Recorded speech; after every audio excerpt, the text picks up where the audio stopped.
Today I'm going to review a budget 35mm f1.4 lens that costs only $169. As I said in other videos, it seems we are getting spoiled with so many budget options for the Fujifilm X system. Today I'm going to review this 7Artisans 35mm f1.4 autofocus lens that costs only $169. But is it any good? Let's find out. My name is Andrei Dima, I'm a professional travel photographer and I love reviewing lenses, so for more reviews subscribe and watch my older videos. Like most 7Artisans lenses, this is very well built. The body is metal, only the caps are plastic. Otherwise, this lens is all metal. The mount is metal and it has electronic contacts, but no rubber gasket because this lens is not weather sealed. The lens has a nice and simple design, no big branding, just on the cap, a nice lens cap. Also, the lens hood is plastic and very nice. The lens construction is 8 elements in 5 groups and it has 7 aperture blades for people that are interested in such things. On the side you are going to find an USB Type-C port for future firmware updates. This is covered by a rubber cap. Don't lose it, otherwise the lens can get damaged.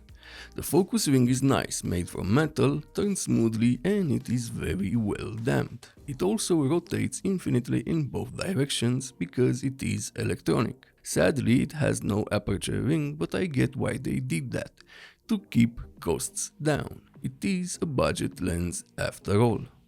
It has a 62mm filter thread and a minimum focus distance of 35 cm. Good, but more on this later. The lens weighs only 184 grams.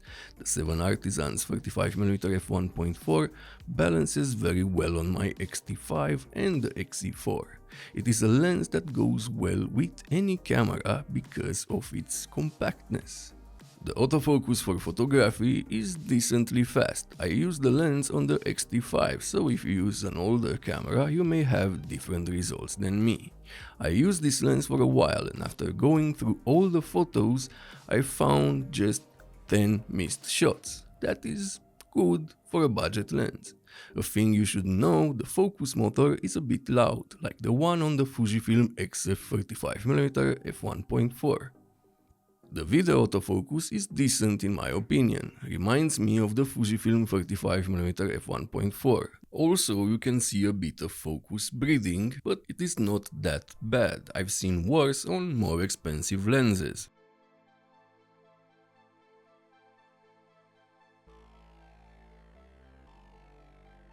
Now let's talk about image quality, contrast and sharpness. At f1.4 the center on my Fujifilm X-T5 is slightly soft. Decent amount of details, but the contrast is a bit low. The corners are softer. Stopping down to f2.8 makes the image sharper in the center of the frame, but the corners are still soft. Stopping down further to f4 improves the overall image, and at f5.6 the image is sharp across the frame, a typical performance for a budget lens. Chromatic aberrations are visible at f1.4. The purple fringing reminds me of the Viltrox 35mm f1.4. Stop down to f2.8 and they go away. The same with Loca, longitudinal chromatic aberrations.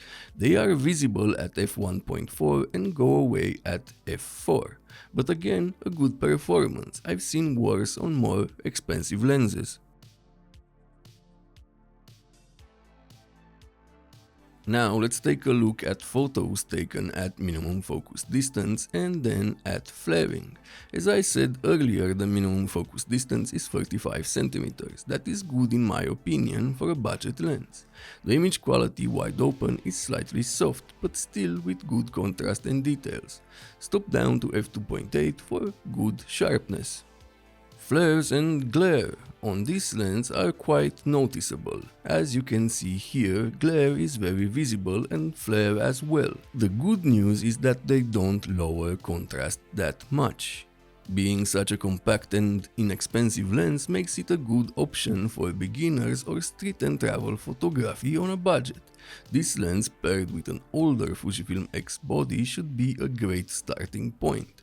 Overall, for the price, a good lens. The image quality is decent, very well built, compact, attractive price. The autofocus could be better and maybe they will improve it in a future firmware update. I think this is a good start for 7Artisans when it comes to compact lenses with autofocus. After the release of the 27mm f2.8, we now have this very affordable 35mm f1.4 that is going to make a lot of beginners happy. If this video was helpful, like, subscribe, and if you want to support the channel even more, use the links in the description at no extra cost to you. Also, check out my presets and written reviews.